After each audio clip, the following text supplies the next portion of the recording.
Hola, amigo de Despierta, este es el tiempo. Estamos una vez más en este programa de Charlando con, y en esta ocasión nos encontramos con nuestro amigo Cristian Donato, que muchos de ustedes han estado pidiendo nuevamente que se presente al canal y, y como así lo han pedido, así lo hemos traído con un tema bastante, pero bastante polémico y que no se ha tocado de verdad, o no creo que lo hayan tocado en ningún lugar. Eh, pero antes de comenzar, me gustaría saludar a los nuevos miembros del canal. En esta ocasión quiero saludar a Edith Esquivel. Muchas gracias por tu aportación. Muchas gracias a todos los que se están uniendo. Y quiero adelantarles de que muy pronto, estaremos haciendo contenido exclusivamente solo para los miembros del canal. Como por ejemplo, estoy pensando en una sesión de preguntas y respuestas donde traeremos invitados para que puedan responder aquellas dudas que ustedes tienen. Cristian, ¿cómo estás? Cuéntame, ¿cómo te ha ido en todos estos días que no nos hemos visto? Hola William y a todos tus invitados. Bueno, bien, estamos acá, seguimos investigando a ver qué podemos encontrar para tratar de entender un poco más todo este enjambre de información de lo que estamos transcurriendo, viviendo en este momento. Así que siempre en la búsqueda de tratar de entender y enlazar un poco más información para tratar de entender. Y bueno, y cuando uno ya lo hace una certeza propia, lo trata de divulgar para que la gente también pueda escuchar, oír, ver la información y hacer su propio análisis, ¿verdad? Correcto, correcto. Cristian, antes de comenzar y darte la palabra, quiero leerle al público algo que tú me compartiste y que esto será como un aperitivo para esta fascinante charla, porque el tema que vamos a tocar el día de hoy es un tema bien que yo siento que va a ser polémico y que va a sacar ampollas, a muchos, porque como les dije anteriormente, no es un tema que se haya tocado o que al menos yo haya visto dentro de las redes sociales, ni que se toque al respecto. Entonces me gustaría tocar algo que tú me compartiste y lo quiero hacer en este momento. Y dice lo siguiente: el secreto está en compartir tus alas con quien entienda tu ruta de vuelo. En el inmenso cielo, la vida, cada uno despliega sus propias alas, trazando rutas únicas por el horizonte. Sin embargo, la verdadera magia reside en encontrar a aquellos que no solo observan nuestro vuelo, sino que comprenden su propósito y dirección. En esta comprensión mutua se forjan conexiones que trascienden lo superficial. Es una danza en el aire donde ambos se elevan, sosteniéndose en las corrientes de la confianza y el respeto. Compartir tus alas no significa renunciar a tu individualidad, sino enriquecerla mediante el entendimiento y el apoyo mutuo. Aquellos que realmente entienden tu ruta de vuelo aprecian tus sueños y respetan tus tiempos de ascenso y descanso. No buscan cambiar tu curso, sino acompañarte, fortaleciendo tu vuelo con presencia. Recuerda, no todos están destinados a compartir tus alas. Algunos solo estarán de paso, observando desde el suelo. Pero aquellos que entienden tu ruta serán los que volarán a tu lado, compartiendo tanto las tempestades como las brisas suaves, respetando siempre la libertad y la esencia de tu vuelo. En la vida encontrarás esas almas gemelas que es un regalo invaluable. Es el secreto de un vuelo armonioso, donde cada uno aporta sabiduría y fuerza, haciendo del viaje una experiencia más rica y significativa. Entonces, despliega tus alas con valentía y permite que aquellos que comprenden tu ruta de vuelo se unan a ti. Juntos podrán explorar los cielos más amplios y alcanzar alturas que solo logran con el compañerismo y la comprensión. ¿Qué clase de mensaje? Y quiero que nos digas por qué este mensaje. Bueno, este mensaje está centrado sobre todo para aquellas personas, o está dirigido a las personas que de repente ante una información lo primero que hacen es negar o ridiculizar a la persona que está invirtiendo su tiempo de alguna forma para tratar de dilucidar un tema, y en vez de apoyar o tratar de alguna forma apoyar o brindar una información más a todo esto, lo que hacen es o negar o ridiculizar a la persona que está en la investigación.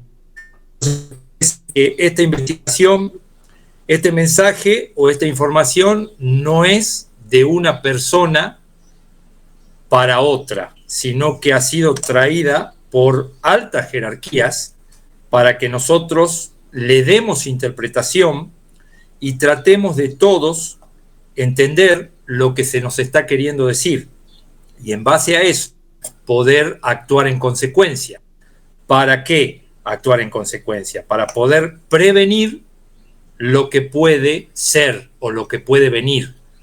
Entonces, me parece que la forma de apoyar, si uno está de acuerdo, es seguir su propia investigación para seguir aportando.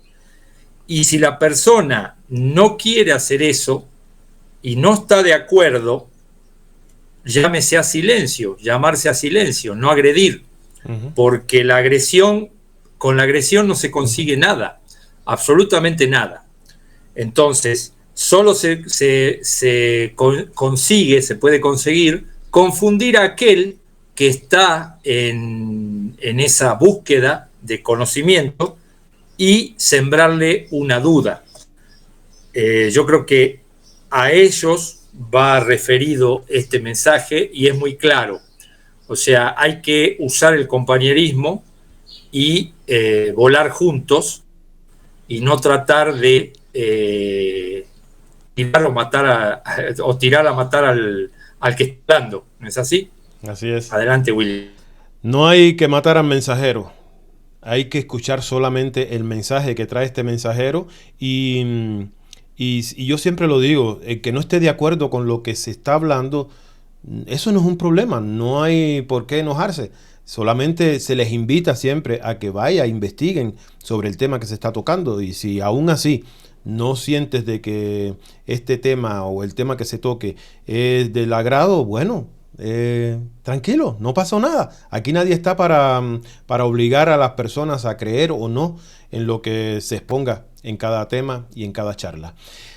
Cristian, el tema de hoy, un tema fascinante y controversial por el nombre de una de las cosas que se van a hablar. Y lo que vamos a hablar hoy, el día de hoy, sería sobre los palacios flotantes o celestiales que se han mencionado a través de diferentes culturas y también a través de diferentes obras, como por ejemplo una obra escrita en 1726. Tú nos vas a ampliar más sobre este tema. Fue una obra escrita por Jonathan Swift titulada Los viajes de Gulliver, donde se menciona el motivo de este video, la puta. Algo que va a chocar este nombre con muchos, ¿verdad? Pero yo quiero que tú nos amplíes, porque no solamente se encuentra en este libro, sino que se encuentran referencias en muchas culturas con diferentes nombres. Y vamos a hablar sobre ese tema. Cuéntanos, Cristian, ¿qué es cuándo aparece y cuándo tomas interés en investigar al respecto de este tema? Bueno, a raíz de unas charlas que empiezo a escuchar del propio Mauro Biglino, traducido por Simón Guardia, empiezo a ver que el propio Mauro menciona en su traducción como lingüista, porque lo único que hace es traducir lo que dice el texto que lee. ¿No es así? No es que él se inventa nada, ni le agrega, ni quita nada. Entonces, él en una de sus traducciones menciona que en tantas otras que ya lo hizo, menciona que Yahvé Jehová, o este Elohim, o este híbrido, digamos, semidios, se puede decir, de los llamados dioses, tiene una nave que se denomina Kabod, lo que él interpreta como lingüista, que en los textos bíblicos se denomina como el Espíritu Santo, la gloria, que no es tal, porque no es la traducción. Entonces él menciona que la gloria, tenés razón, gracias por la corrección. Entonces ya a un artefacto volador, un instrumento, cuya palabra es Kabod. Entonces él menciona de que si no quieren decir que es un artefacto volador, tampoco digan que es la gloria y lo mantengamos en Kabod, como es la palabra original de la Biblia original.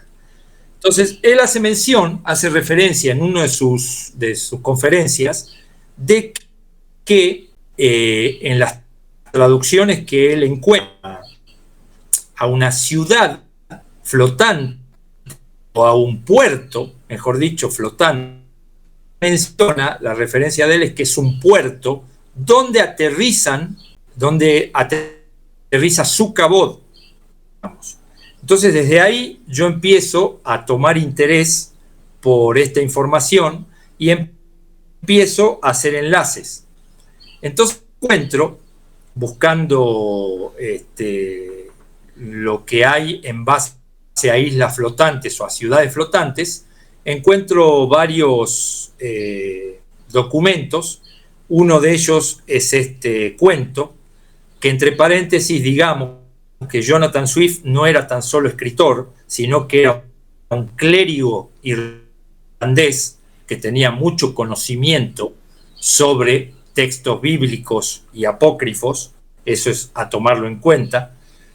Y él menciona en su supuesto cuento de ficción, en la tercera parte de uno de los viajes de Gulliver, porque Gulliver supuestamente él viaja a 3 lugares diferentes. En la tercera parte menciona que uno de sus viajes lo hace justamente a una isla en el cielo, una isla flotante en el cielo, llamada Laputa, que también se puede encontrar referencia como a entender que es una ramera o la gran ramera que se menciona en los textos bíblicos.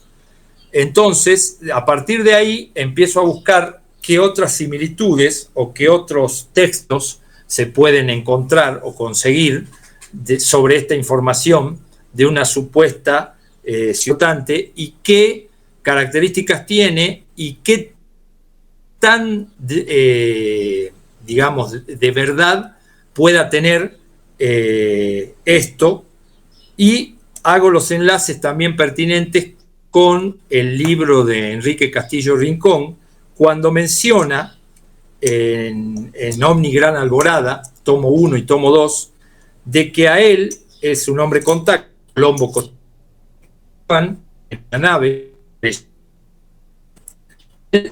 trata de la nave, cómo es que se mantiene dicha nave. Entonces encuentro una coincidencia que los pleyadinos le comentan a Enrique de que la nave lo llevan a una sala, le muestran 3 cristales, mencionan que son cristales vivos, que son recogidos de alguna parte de algún planeta, que sirven como transductores que giran 2 en un sentido y uno central en otro, que tienen unos colores, el central como parecido al arco iris, y que mediante eso y una conexión con la mente de estos navegantes pleyadinos, la nave puede no solamente mantenerse a flote, sino que puede moverse libremente por el tiempo-espacio. Casualmente, en el cuento de Jonathan Swift se menciona que esta ciudad flotante tiene unos cristales diamantinos bajo su base que la mantienen a flote electromagnéticamente. Además de esto, también se menciona en el cuento de que antiguas ciudades flotantes tenían otra tecnología más vieja, digamos, mediante la cual se mantenían a flote mediante rotores que se estima podían ser movidos por energía nuclear. Entonces, esto me hace ir a los textos hindúes como el Mahabharata, donde se habla de unas naves que ellos denominan vimanas, de las cuales hay algunos textos que muestran incluso algún bosquejo o algún dibujo de estas naves, son de hélices o rotores que la mantienen a flote. En el cuento de Jonathan Swift se menciona que esta es una ciudad más avanzada o una isla flotante más avanzada que ya no necesita de esos rotores, sino que se mantiene a flote electromagnéticamente con una interacción justamente electromagnética entre el campo magnético de la propia Tierra. Sabemos que el campo o sea que está, digamos, emanando continuamente ese campo toroidal, una carga iónica que es de electrones, que son la carga iónica negativa. Y sabemos también que los rayos cósmicos o los rayos solares o el viento solar está cargado de partículas, cuyas partículas son protones y neutrones o neutrinos. La palabra. Ahora, los protones tienen carga iónica positiva. Entonces, la acción de la carga iónica positiva del Sol, Cristian, disculpa que te interrumpa, y negativa de la Tierra, se produce la luz y el calor del Sol. Sí. Es que se está entrecortando. Sí, adelante. ¿Podrías quitar la cámara para tal vez fluya mejor el audio? Bueno, sabemos que entre la interacción de esas dos cargas iónicas o dos clases de partículas se produce la luz y el calor que nosotros podemos ver en el planeta, pero también se genera una carga electromagnética. Esa carga electromagnética se puede traducir en energía. Tesla, por otro lado, menciona que las grandes pirámides alrededor de todo el mundo eran grandes condensadores de esa energía. Lo que hacían era guardar, almacenar esa energía y reenviarla hacia arriba, hacia el cielo.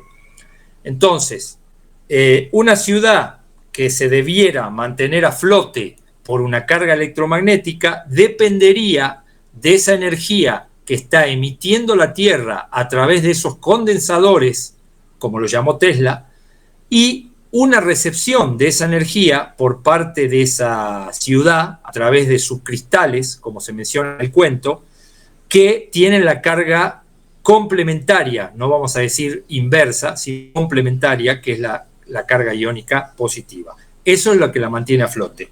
Esto me llevó a indagar si aquí en la Tierra se había replicado algo parecido, lo cual encontré de que los japoneses han ideado una vivienda totalmente que no toca el cuya estructura no toca el piso, sino que se mantiene flotando a unos centímetros del suelo a través de esa levitación electromagnética. Utiliza el mismo principio. Esto ya existe, ya está en la Tierra y es una replicancia, vamos a llamarle, de lo que podría ser esa isla flotante en los cielos.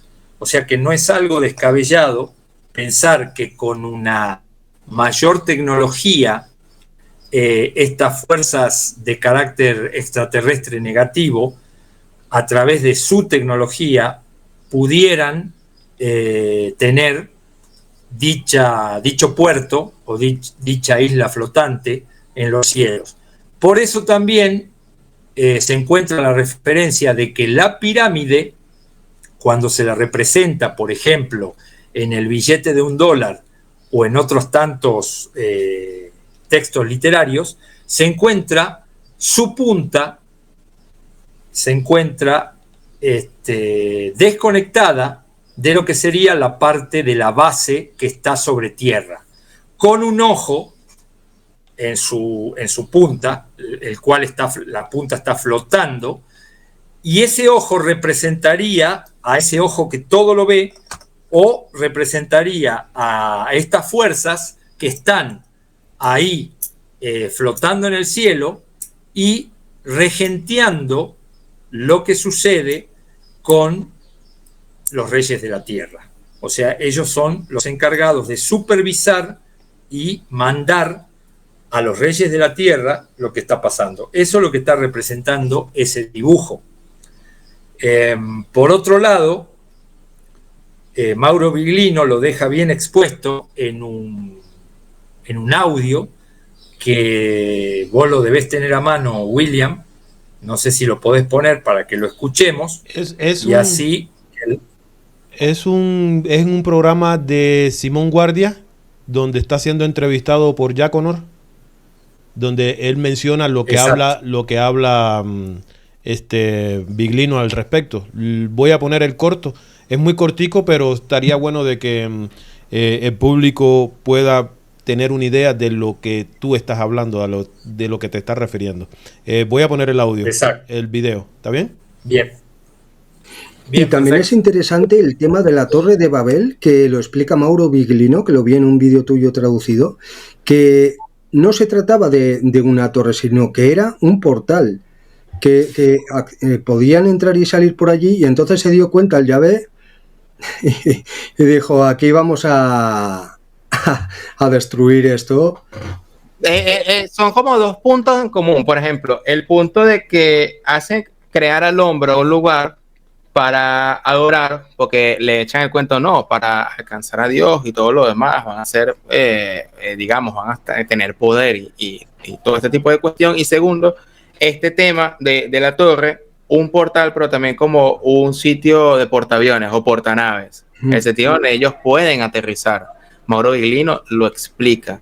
Que después, bueno, ahí fue el punto de que, bueno, vamos a confundir y vamos a crear todo este tipo de idiomas. Y ahí fue y nace. Ese es como que un punto ancla para todo el desenvolvimiento posterior. Y claro, esto sigue coincidiendo el hecho del Olam, de este portal, de un sitio de aterrizaje, de los Elohim, porque bajemos y confundamos que ahí viene ese texto. Entonces ahí entra la unión consecuente que obviamente hay que hacerle ver a las personas, por ejemplo, religiosas y tal, que lo leen bajo una línea muy literal o muy simbólica y no hacen las conexiones, lamentablemente. Bien, bueno, como ya habrán escuchado, es muy elocuente la traducción de Viglino. Además de esto, bueno, también está el tren japonés, el tren bala japonés, que se mueve a 400 kilómetros por hora, que es una de las tecnologías más nuevas que existen en el planeta, el cual levita electromagnéticamente, por lo cual no solamente se encuentra una vivienda estática, sino que se encuentra un artefacto que se puede mover a grandes velocidades con la misma levitación electromagnética. Por otro lado, Tesla menciona, como lo dije antes, que las pirámides son grandes condensadores de energía magnética, están por todo el mundo, y debajo de ellas, en muchas, se encontraron ríos de mercurio líquido, que amplifica el proceso de condensación de energía del campo magnético de la Tierra, el proceso conductivo. Por fuera están hechas de piedra caliza, que es un aislante natural para que concentre la energía y no se disocie, digamos. Y en la cima tenían, según se dice, un recubrimiento de oro, que es altamente conductor, por tanto toma el magnetismo terrestre, lo condensa y lo irradia hacia arriba, hasta posiblemente la tropopausa. ¿Qué es la tropopausa? Es una capa de nuestro cielo, de nuestra magnetósfera, y la estratopausa está entre los 15 y 50 kilómetros de altitud, donde la capa de ozono hace respirable la zona, sin contaminación de la que reside más abajo y con una temperatura ideal que ronda entre los 20 y 30 grados, aumentando hasta los 60 grados centígrados en la zona más alta. Allí se recibe por parte de los cristales que pueda tener la base de la ciudad los neutrones y protones, carga iónica positiva, proveniente del Sol, condensando estos cristales su carga, que al entrar en interacción con la carga iónica negativa condensada y enviada desde las pirámides, se produce una repulsión magnética, promoviendo que la ciudad se mantenga a flote. Al acercarse el planeta cometa, que se espera que sea el que produzca la depuración o el gran cambio en la Tierra, e interferir con nuestro campo magnético, esa ciudad no podrá mantenerse a flote, cayendo indefectiblemente. Y esto se menciona por la comunidad ancestral Hopi, de que en el final de los tiempos caerá una morada del cielo, dejando una estela azul a su paso. Esta estela azul sería provocada porque al entrar en nuestra atmósfera, al ir cayendo y estar su base hecha de cristales o de minerales, justamente la fulgurancia de los meteoritos que están hechos de minerales y no tienen material ferroso, es lumínicamente, su cola, su estela, es lumínicamente de color azul. Por eso es que se menciona esto por parte de los Hopi. Uh-huh. Por otro lado, están también el estudio Ghibli, que vendría a ser la contraparte japonesa de lo que serían los estudios Disney en Estados Unidos, que se dedicaron más de 50 años a el anime. Estos animes eran dibujados completamente a mano, no se usaba tecnología de punta como la que se utiliza hoy en día.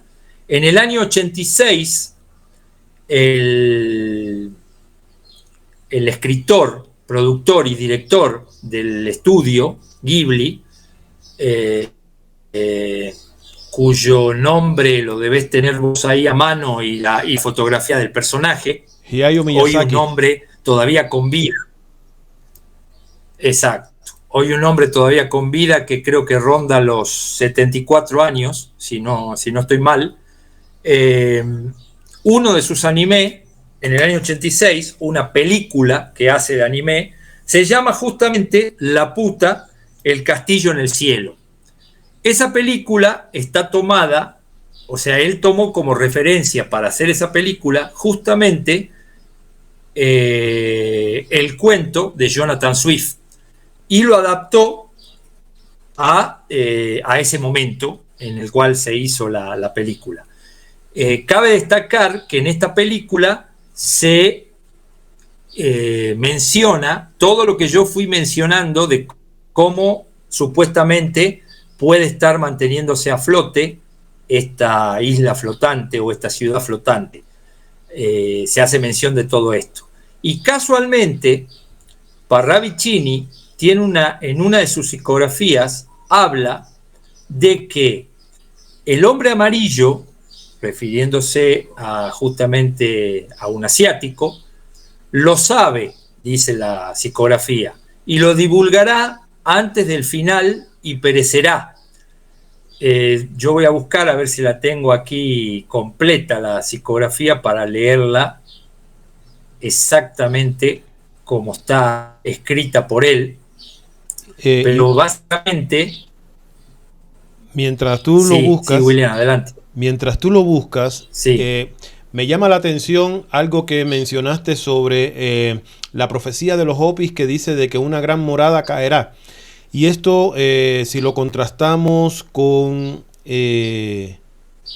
no sé si viene al caso, pero si lo contrastamos con el Apocalipsis, donde dice de que también una montaña caerá, no sé si habrás notado, pero las llamadas vimanas de las culturas Vedas e indias, de la India, tenían una apariencia muy parecida a las montañas, y realmente eran moradas, porque en estas moradas era donde vivían los dioses, ¿verdad? No sé si habrás notado la similitud que tienen estas vimanas con una montaña o con moradas. A mí al menos me llama la atención con respecto a lo que estás diciendo. Exacto, sí, tienen mucho que ver. Además, se parecen también a lo que se menciona como la Torre de Babel, porque tienen varios pisos, y se mantenían a flote con una vieja tecnología, se presume que era nuclear, a través de rotores, que eran movidos justamente por fuerza nuclear. Por eso no paraban nunca. Pero se menciona en el cuento, tanto en el cuento como en el anime, de que esta morada ya tiene una nueva tecnología y que se mantiene a flote electromagnéticamente, ya prescinde de estos rotores. Entonces eso llama poderosamente la atención. ¿No es así? Sí, también me llama la atención de que estas moradas, estas especies de naves o castillos celestiales, no parece tan descabellado cuando nos los están presentando en películas como Avatar, estas islas flotantes, también como lo menciona Hermes o Platón, en una de sus obras también, Platón, que le llama a estas moradas, le llama las islas celestiales. Sí, eso está en Platón y Hermes, en su diálogo con Clepio. Exactamente, que de cuyo vos hiciste un video de este tema, y lo pueden encontrar acá en el canal, que se llama justamente Las Profecías de Hermes. No sé si vos... Voy a ponerles un fragmento mientras tú buscas la profecía de Parravicini. Voy a ponerles un fragmento de lo que hablé en aquella ocasión en ese video. Para hablar más exactamente, en Egipto, todas las operaciones de los poderes que gobiernan y obran en el cielo han sido transferidas a la tierra. No, más bien debería decirse que todo el cosmos habita en nuestra tierra, como un santuario. Y sin embargo, ¿cómo conviene que los sabios conozcan todos los hechos antes de que sucedan? No debéis quedaros en la ignorancia de esto. Llegará un tiempo en que se verá que en vano han honrado los egipcios a la deidad con piedad sincera y servicio asiduo, y toda nuestra santa adoración será hallada vana e ineficaz, porque los dioses volverán de la tierra al cielo. Egipto será abandonado, y la tierra, que una vez fue el hogar de una religión, quedará desolada, privada de la presencia de sus deidades. Oh Egipto, Egipto, de tu religión nada quedará sino un cuento vacío que tus propios hijos en el tiempo venidero no creerán. No quedarán más que palabras grabadas, y solo las piedras hablarán de tu piedad.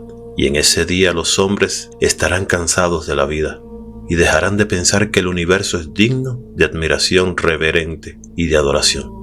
El filósofo griego Platón declaró abiertamente que si bien muchas de sus conclusiones se alcanzaron puramente aplicando la lógica a las cosas que todos podemos observar, había llegado a otras conclusiones importantes, cosas que él creía pero que no podía comprobar. Platón dijo que la fuente de esa información era memoria ancestral, específicamente el conocimiento sacerdotal del antiguo Egipto. Como Hermes, en el diálogo con Asclepio, Platón estaba ansioso por mantener vivo lo que quedaba de la antigua sabiduría egipcia. Es en ese contexto que Platón informa que ha llegado a la conclusión de que hay otras entidades que ocupan nuestro universo, que son similares a nosotros y que residen en lo que él describe como islas en el cielo.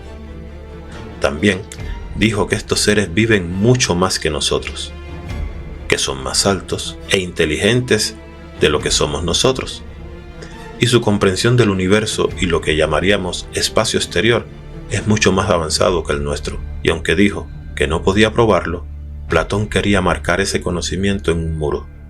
Cuando Platón se refirió al conocimiento de seres superiores, incluidos estos otros que viven en las islas en el cielo, como él le llamaba, con todo su conocimiento avanzado del cosmos, es interesante para mí que él apela, por un lado, a la información recopilada a través de estados alterados de conciencia y por otro lado, al canon perdido de la antigua memoria egipcia. Al citar ese conocimiento deja muy claro la historia de un universo más poblado. Es la historia que Platón quería que se recordara. No quería que ese conocimiento permaneciera enterrado y olvidado. El personaje, Hermes, lamenta la muerte de una cultura. Dice que preferirán la oscuridad que a la luz y se pensará que la muerte es más rentable que la vida. Que nadie levantará los ojos al cielo. Gente buena, gente espiritual y los buscadores de la verdad serán considerados locos, mas los vulgares y descuidados serán considerados sabios. Los locos serán considerados como hombres fuertes y los malvados vistos como hombres buenos. Solo aquellos que traen mensajes malvados permanecerán, se mezclarán con los humanos y los conducirán a todo tipo de imprudencia y crímenes en guerras y robos y fraudes y todas las cosas hostiles a los cuerpos y almas de los seres humanos. Bueno, como ustedes habrán podido notar, este no es un tema que Cristian o yo nos estemos sacando debajo de la manga. Es un tema que al parecer ha sido compartido a través de diferentes culturas y en diferentes generaciones. Y creo que es significativo que pongamos atención porque cuando Cristian trae este tema, nos está trayendo también similitudes que nosotros como humanos estamos también fabricando. Está poniendo ejemplos de casas como las que les acabo de mostrar, casas que flotan, trenes que también flotan, o sea que no está muy descabellado lo que Cristian está exponiendo en este programa. Cristian, ¿encontraste el texto? La psicografía, sí. La psicografía de Parravicini menciona lo siguiente, y por eso está muy enlazado también con las pirámides, con lo que hablábamos de las pirámides que son condensadores, porque justamente la psicografía, cito el texto: las pirámides peligrarán, Egipto será envuelto en entornado sin precedentes. El hombre amarillo sabe algo que hará saber en el instante del grande caos y perecerá. Caos. Benjamín Solari Parravicini, año 1968. Entonces, ¿qué sucede? Acá está mencionando dos cosas: que el hombre amarillo, haciendo mención a un asiático, vuelvo y reitero, tiene una información. Por eso yo enlacé que puede ser este hombre de los estudios bíblicos. Él se centra, sus animes se centran en historias reales, historias de la vida real o historias del planeta Tierra. no, digamos, no inventa, sino que todo es basado en algo, en hechos. Él basa todos sus animes en hechos. Entonces, él puede tener alguna información extra y que mencionará en el instante caos. El instante caos de Parravicini siempre hace referencia por otras psicografías al final de finales. Y el final de finales es justamente cuando se termine una era planetaria y comience la otra. O sea, ahí es la depuración o el caos final o la guerra de Armagedón o el nombre que le quieran poner. Entonces, este hombre, creador y fundador del anime y de los estudios Ghibli, todavía está con vida y hoy tiene 84 años. O sea que hacia ese fin de los tiempos, que no tengo duda estamos transcurriendo, podría estar todavía con vida y hacer conocer algo de esta información, por lo cual me imagino sería muerto instantáneamente por las fuerzas que no quieren que esto se dé a conocer, o podría morir también de muerte natural, dada su avanzada edad. ¿No es así? Así. A tener en cuenta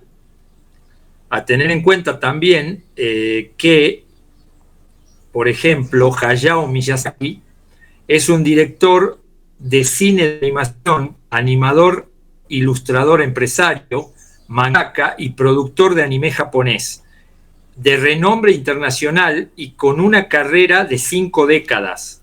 Junto con Isao Takahata, fundó Estudios Ghibli, un estudio de películas y animación. Él nació el 5 de enero de 1941, por eso actualmente tiene 84 años, tiene 2 hijos, le fue otorgado un premio Oscar a la mejor película de animación también. Actualmente sigue viviendo en Japón.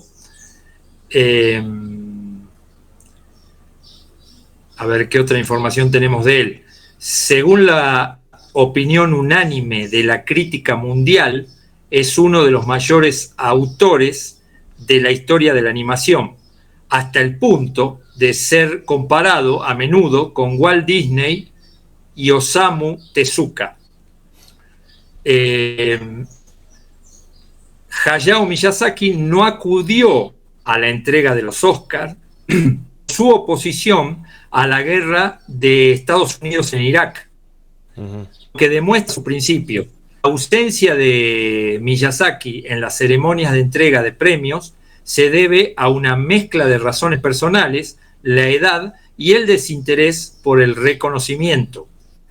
¿Cuál es la competencia de Estudios Ghibli? Como ya lo dije, en contraposición está Disney. Se muestra como una competencia oriental, Estudios Ghibli, a esta productora. Además de integrar la experiencia humana en sus historias, Miyazaki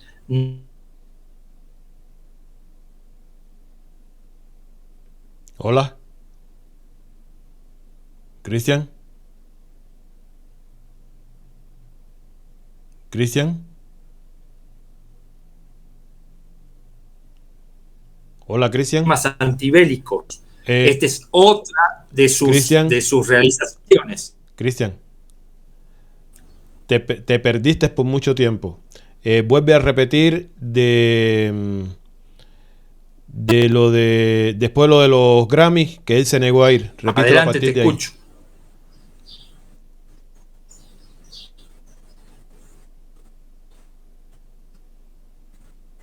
¿Qué pasó? ¿Se cortó? Sí.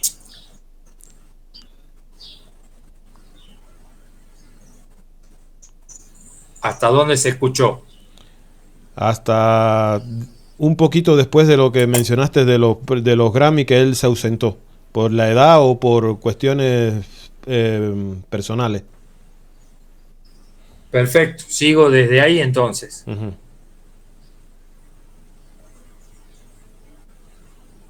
Además de integrar la experiencia humana en sus historias, Miyazaki no teme incorporar matices políticos a sus películas. Por lo general, el espectador puede encontrar temas de ecologismo y antibelicismo. La película de Miyazaki en 2004, otra que realizó, El Castillo Ambulante, es una obra en particular que profundiza en temas antibélicos. ¿Qué representa la puta? Al fin y al cabo, la isla original de los viajes de Gulliver se llamaba La Puta porque significa prostituta. En realidad, más vulgar que eso. Supuestamente Jonathan Swift quería crear la impresión de vulgaridad, estupidez y barbarie de la isla y su gente. ¿Qué descubrió Gulliver en La Puta, en el cuento? Gulliver descubrió que se dedican, la gente que habita esa isla, se dedican más a pensar proyectos, ponerlos en ejecución.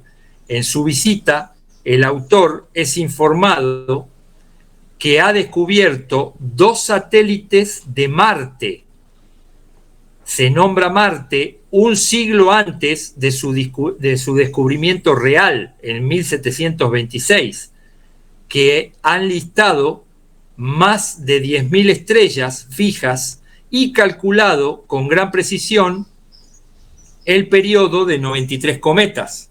Esto hace referencia a los habitantes de La Puta, ¿no es así?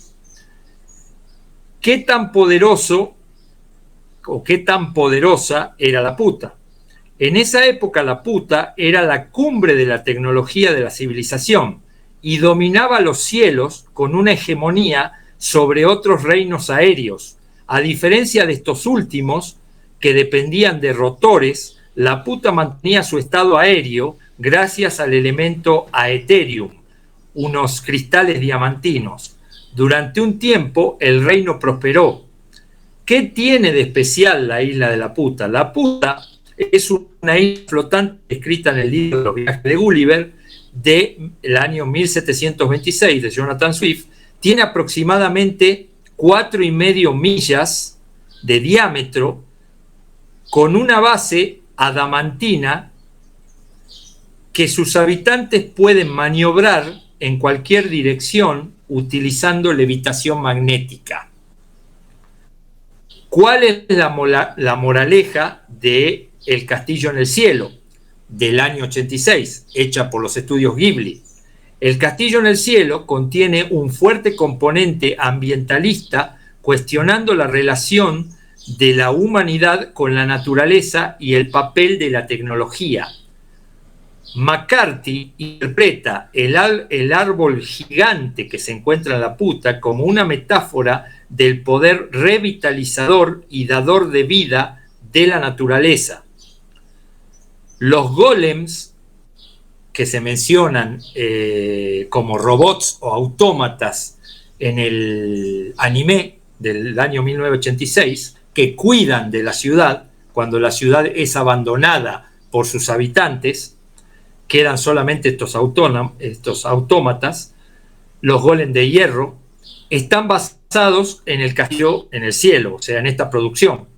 Los golems de hierro que ofrecen flores a los aldeanos en Minecraft o Minecraft son una referencia a los robots de la película del Castillo en el Cielo de Hayao Miyazaki. Ahora, ¿qué son estos golems? Para los judíos, un golem es una figura humana hecha de arcilla o barro que cobra vida para cumplir las órdenes de su creador. La palabra golem significa autómata en hebreo. En la mitología judía, el golem es un ser animado que se crea a partir de materia inanimada. Se cree que un golem fue creado para defender a los judíos. Acá tenemos otro dato importante que se menciona en el anime. ¿Es así? Para ir, digamos, desmenuzando un poco que no se trata de un anime producido para los más pequeños o para los niños, sino que tiene una significancia para los grandes también.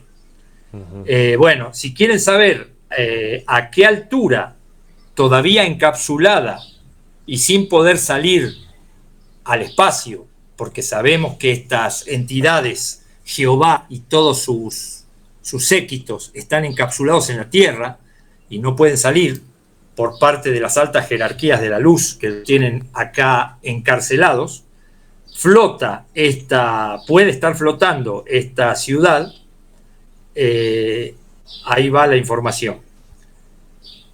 A continuación se detalla la clasificación de las capas de la atmósfera basada en la distribución de temperaturas y en función de la altura. De esta manera podemos distinguir las indicadas a continuación. La capa inferior o la troposfera se extiende desde la superficie hasta unos 10 o 15 kilómetros de altitud, menor en los polos y mayor en el ecuador. Contiene aproximadamente el 75% de la masa de gases totales que componen la atmósfera. En esta capa la temperatura disminuye con la altitud. Cada 100 metros de ascenso disminuye la temperatura a 0,64 grados centígrados. Temperatura de la troposfera. En general podemos considerar que la troposfera tiene una composición homogénea, ya que existe una mezcla continua de gases debido a las diferencias de presiones, las cuales originan una circulación global de grandes masas de aire en la Tierra. También a nivel local, en función del relieve y la meteorología de la zona, se producen movimientos y mezclas de las masas de aire. En esta capa, donde se producen importantes movimientos verticales y horizontales de las masas de aire, vientos, entre paréntesis, se dispersa la mayor parte de los contaminantes, y aquí es donde tienen lugar los fenómenos meteorológicos. En el extremo superior de la troposfera se encuentra la tropopausa, a donde se entiende que podría estar flotando esta ciudad flotante. Una superficie ideal que marca el principio de la estratosfera, a una altura en donde la temperatura llega aproximadamente como máximo a los menos 57 grados centígrados. La estratosfera se extiende desde la tropopausa, 15 kilómetros de altitud, hasta la estratopausa, 50 kilómetros de altitud. En ella podemos distinguir dos partes: la estratosfera inferior, en la que la temperatura se mantiene constante, y la estratosfera superior, en la que la temperatura va aumentando conforme ascendemos, pudiendo llegar a alcanzar los 60 grados centígrados en su punto más alto, coincidiendo con la estratopausa. El aumento de temperatura en la estratosfera se debe a la presencia de ozono. Este se localiza aproximadamente a un intervalo de altura de 20 a 40 kilómetros y tiene la propiedad de absorber gran parte de las radiaciones ultravioletas con una relación menor de 360 nanómetros que llegan del Sol. De esta manera se produce ese efecto de calentamiento. Por encima de la estratopausa se encuentra la mesósfera. Esta capa se extiende por encima de los 50 kilómetros. Aquí la temperatura vuelve a descender hasta un mínimo de menos 85 grados centígrados. Ya esto es a 80 kilómetros de altura, o sea que esto ya no estaría dentro de donde se encontraría esta ciudad flotante. Uh-huh. Por lo cual, esta ciudad estaría protegida en ese punto de temperaturas excesivas, tanto de temperaturas congelantes como de temperaturas calóricas altas. Estaría protegida de los vientos solares. Estaría protegida, estaríamos hablando de una zona respirable, de un clima benigno con una zona respirable por el ozono y por el aire encontrado, que es que por estar encima de los contaminantes de la Tierra, es un aire puro para respirar. O sea que ahí podría vivir cualquier tipo de persona o cualquier tipo de estas entidades sin ningún problema. Así que ese es otro dato importante a tener en cuenta. Uh-huh. No sé si tenés alguna pregunta ahí sobre esto. No es una pregunta, sino que cuando platicamos sobre el tema, yo me puse a hacer también mi tarea, ¿verdad? Y es la invitación que se le hace siempre a cada miembro del canal, a cada suscriptor. No crean en nada de lo que nosotros decimos, solamente amplíen la investigación, pónganse a buscar, a ver qué es lo que encuentran, y si les resuena la información, quédense con ella, si no, deséchenla. En eso no hay ningún tipo de problema. Yo me puse a hacer mi tarea y encontré, referencias, que era lo que quería decir anteriormente y creo que se me fue por alto, sobre cómo Hollywood nos presenta también este tipo de islas voladoras, como las presenta en Avatar. Y no solamente eso, encontré un libro titulado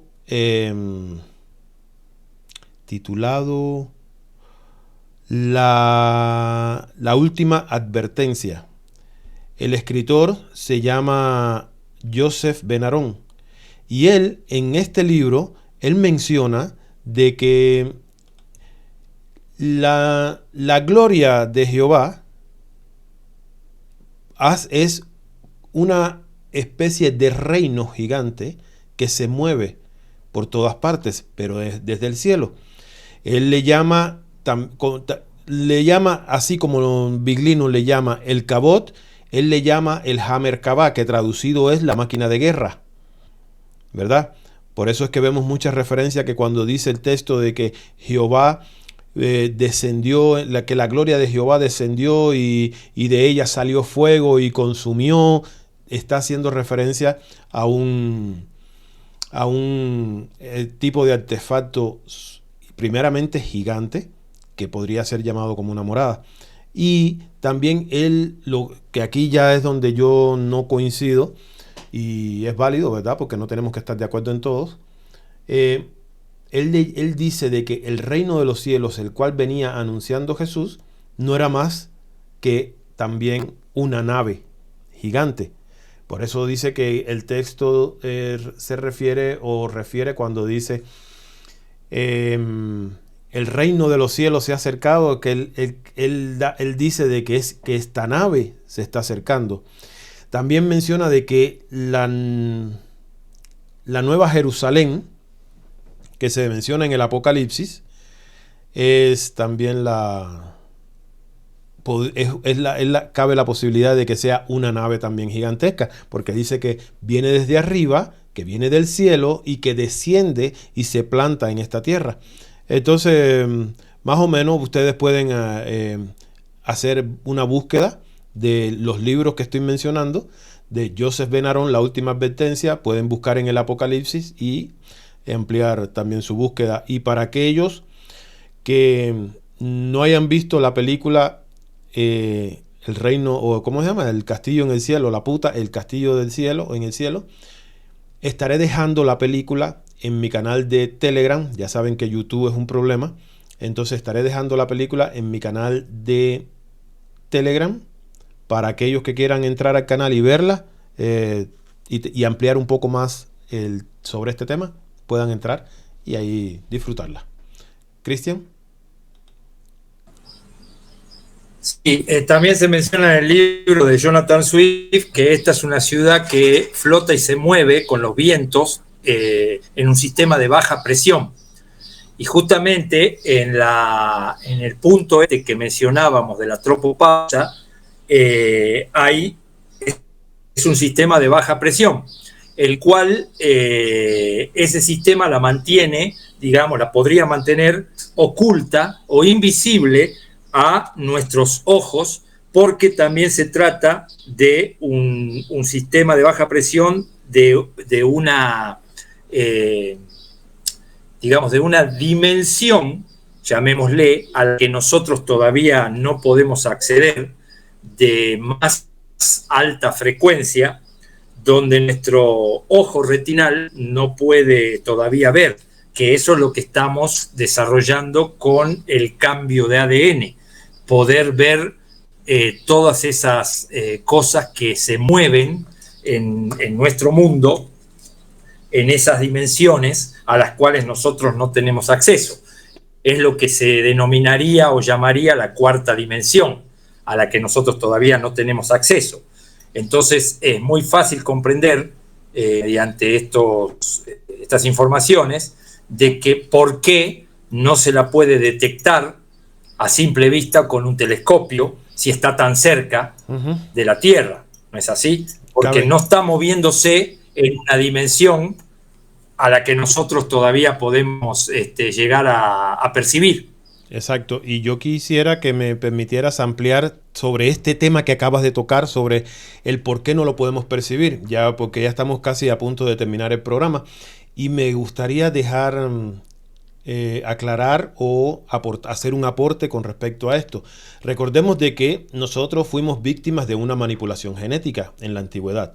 Dentro de esta manipulación genética fuimos limitados, a diferencia de los animales que pueden tener un rango de visión en el espectro desde el rojo hasta el violeta. Nosotros tenemos ese rango de visión desde el rojo hasta el violeta. Hay animales en nuestro reino animal que tienen ese espectro de visión mucho más amplio. Hay animales que pueden observar en el ultravioleta y otros que pueden observar en el infrarrojo. Nosotros no, nosotros hemos sido limitados. Y cabe la posibilidad de que este artefacto, como también los llamados ángeles, que hay muchas personas que alegan, sobre todo en la religión, de que son espíritus, no sean espíritus, simplemente se esconden en un rango de luz en el cual nosotros los seres humanos no tenemos acceso, y en un rango auditivo también al cual nosotros los humanos no tenemos ningún tipo de acceso. Hay un ejemplo muy claro en el documento bíblico cuando Eliseo viene uno de sus siervos y lo llama desesperado porque estaban siendo rodeados por los asirios, y Eliseo le dice: tranquilo, el ejército de Jehová es mucho más grande y está alrededor de nosotros y nos va a defender. Y él le dice: sí, pero es que yo no veo, y son muchos enemigos los que tenemos alrededor. Y entonces Eliseo hace una especie de oración y le dice: Jehová, abre los ojos de mi siervo para que pueda ver que no estamos solos. Estoy parafraseando lo que dice el texto. Y dice que en ese instante al siervo se le abren los ojos y puede ver que está rodeado de carros de fuego. Alrededor está lleno de carros de fuego del ejército de Jehová. Bueno, hay una posibilidad de que no es que se le abrieron los ojos al tipo, simplemente ellos cambiaron ese rango de luz y se dejaron ver, ¿verdad? Eso era lo que quería ampliar. Pueden usar tecnología también para esconderse de nuestro rango visual. ¿Cristian? Totalmente de acuerdo, William, totalmente de acuerdo, porque el espectro lumínico que nosotros podemos ver es muy básico y muy corto o chico con respecto a... Sabemos que además del espectro lumínico todo es luz, vibración y frecuencia. Entonces ese de ese espectro lumínico visible, también nos sacan de frecuencia, también nos sacan de dimensionalidad. Entonces es muy fácil entender que se puedan esconder, digamos, o puedan no querer hacerse visibles a nuestro ojo y que nosotros no lo podamos percibir. Y como vos bien dijiste, existen muchos animales que ven por debajo del rojo hacia los infrarrojos, que es la onda larga, digamos, de baja frecuencia, o por el contrario, por encima del violeta, hasta donde ven nuestros ojos, está el ultravioleta, que es la onda corta o la de alta frecuencia, que es la luz que se emite de cósmica, la luz que proviene del Sol. Los neutrinos tienen ese tipo de frecuencia, de onda corta, digamos. Esa es la que promueve el cambio en nuestro ADN y es la que va a promover también, la que está promoviendo, mejor dicho, también, que nosotros empecemos a ver otras frecuencias lumínicas y otras dimensiones, justamente. Así mismo es, Cristian, y fíjate de que tú me compartiste un video de Facebook donde aparece, porque también la otra es que se camuflan entre las nubes o pueden crear una especie de nubes alrededor de sus dispositivos para que al ojo humano creamos de que simplemente son nubes, pero realmente se están camuflando detrás de esto. Y es lo que se mencionan en los documentos antiguos, como el documento bíblico, que dice de que la nave, que la nube cubría el lugar, y realmente era en esa nube era donde habitaba Jehová. Bueno, la nube podríamos cambiarlo por nave, porque realmente se pueden camuflajear por nave, y en el video que tú me enviaste, que está bastante llamativo lo que me mandaste, que lo estoy compartiendo en este momento con el público, pueden ver de que aparentemente se están camuflajeando a través de las nubes, porque se tornan en figuras demasiado extrañas para hacer nubes convencionales. Cristian, me encantaría... Además en un cielo abierto. Además en un cielo abierto como es el desierto de Atacama en Chile, donde no hay contaminación lumínica, ni tampoco, por lo general no hay nubes. Y lo que se ve en el video es una sola nube. Y si se fijan con atención van a ver que el resto del cielo está totalmente abierto. Y por otro lado, vi que escuché, mejor dicho, que te habían hecho una pregunta de que si supuestamente en uno de tus videos Yahvé Jehová es Caín, es el mismo Caín, un semidios híbrido creado por los Elohim mezclados con las mujeres de los hombres, ¿cómo es posible? ¿De dónde sacó este semidios una nave para moverse, o su cabod, digamos, para moverse en lo que estamos hablando, ¿no es así? A ver qué tenés para compartirle ahí al oyente que preguntó esto. Bueno, hay que entender una cosa, aunque el problema está que el creyente se las cree todas. Y cree de que porque el documento bíblico menciona de que el Edén se encontraba entre el río Pisón, el Éufrates y el otro no recuerdo, creen de que la ubicación esa es una ubicación exacta. Ahí cabe la posibilidad, yo escuché en algún momento, y voy a buscar si lo encuentro nuevamente, a Hania Gastelum, donde menciona de que el hombre no fue creado, en una de sus investigaciones, ella menciona de que el hombre no fue creado en este planeta. El ser humano que nosotros conocemos, este humano actual, no fue creado en el planeta Tierra, sino de que fue creado en el planeta Marte. Por eso es que una de las palabras o uno de los significados de la palabra Adán es rojizo, y todos sabemos de que el planeta Marte también se le conoce como el planeta rojo, y el ser humano fue expulsado de Edén. Ahí cabe la posibilidad, hay una grandísima posibilidad de que Edén se encontraba en Marte. Si leemos el libro de David Icke, El mayor secreto, él menciona de que estos personajes vienen huyendo desde Marte y se establecen en los montes Cáucasos, ¿verdad?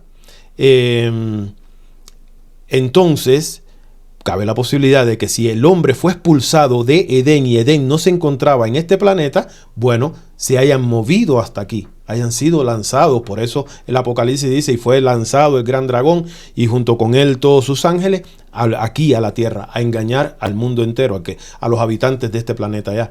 Entonces, puede ser de que Jehová haya venido desde allá.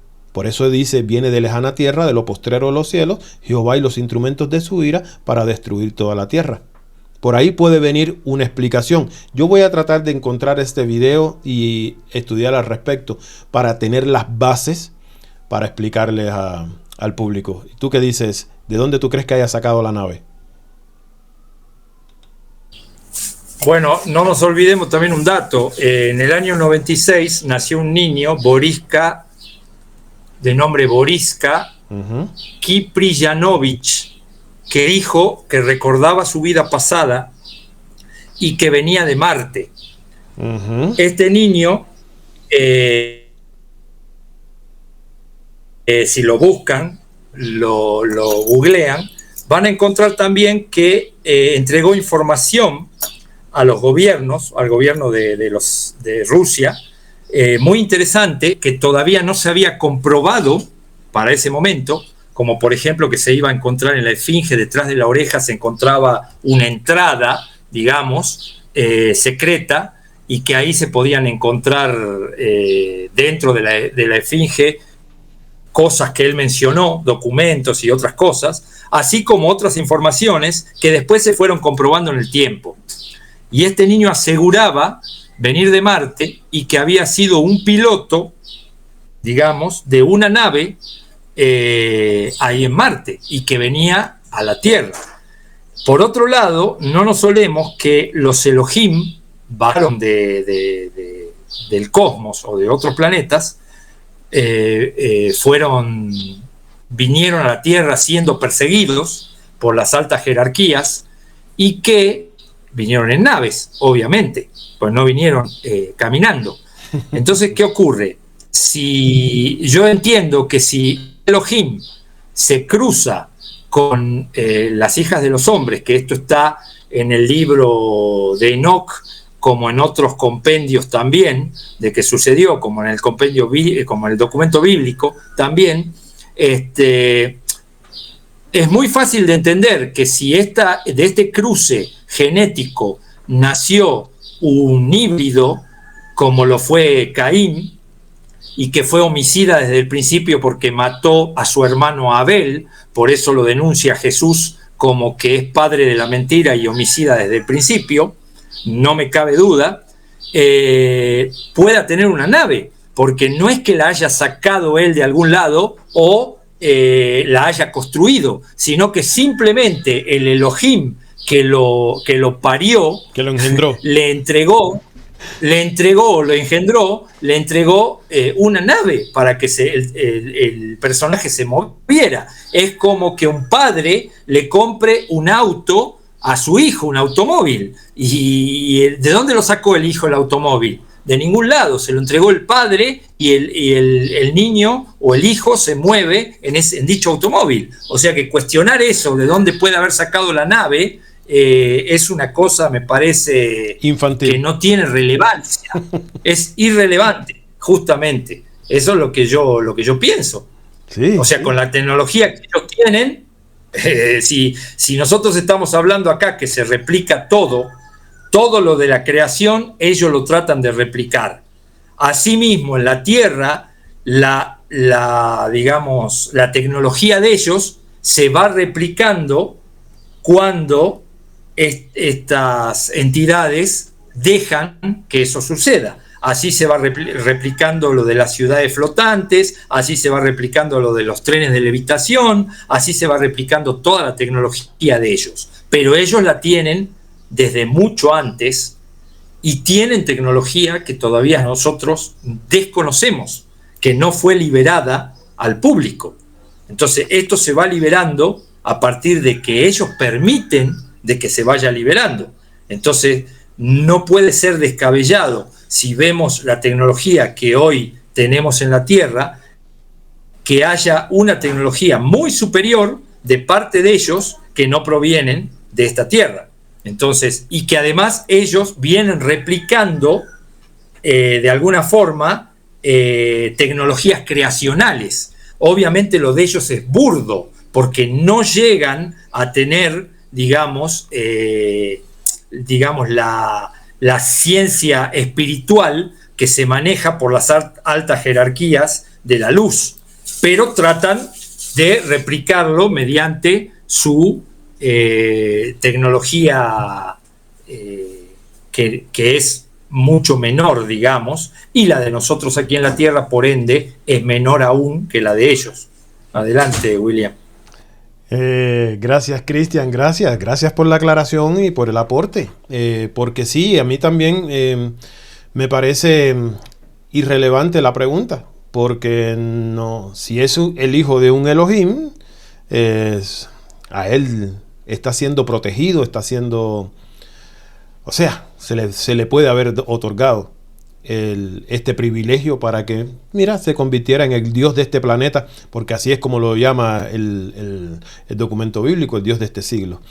Cristian, tú y yo tenemos una plática pendiente. Este programa A mí me ha parecido fascinante cuando me hablaste sobre este tema. A mí me pareció fascinante y pensé de que era digno de que ser traído al público. Y qué mejor que contigo, tremendo exponente. Entonces, pero sí tenemos otro tema que me lo han pedido a través de Facebook, y es sobre los 3 días de oscuridad, sobre el impacto de un meteorito que aparentemente va a ser en el Caribe. También mencionado en el libro Gog de JJ Benítez, que él también dice la fecha y el lugar de impacto. Entonces, no sé, me gustaría que nos pusiéramos de acuerdo y que el público esté pendiente también a este temazo, que son los 3 días de oscuridad y el impacto de este meteorito. ¿Qué dices? ¿Aceptas la invitación?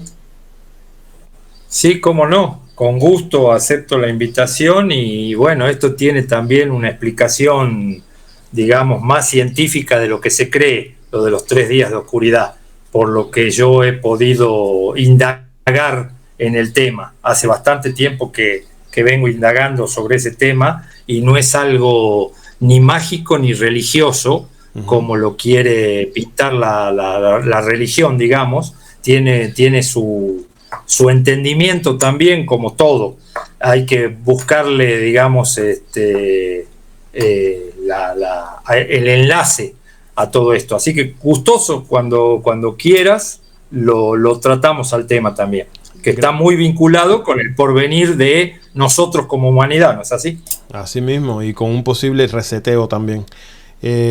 Cristian, agradecido nuevamente, y a todos los que han estado pendientes de este video también un agradecimiento especial. Y ya saben, no tienen que aceptar todo lo que se haya dicho en este video, en esta charla. Simplemente amplíen la investigación, busquemos. Y como siempre se les dice, lo que no les resuene, tranquilo, no les resonó.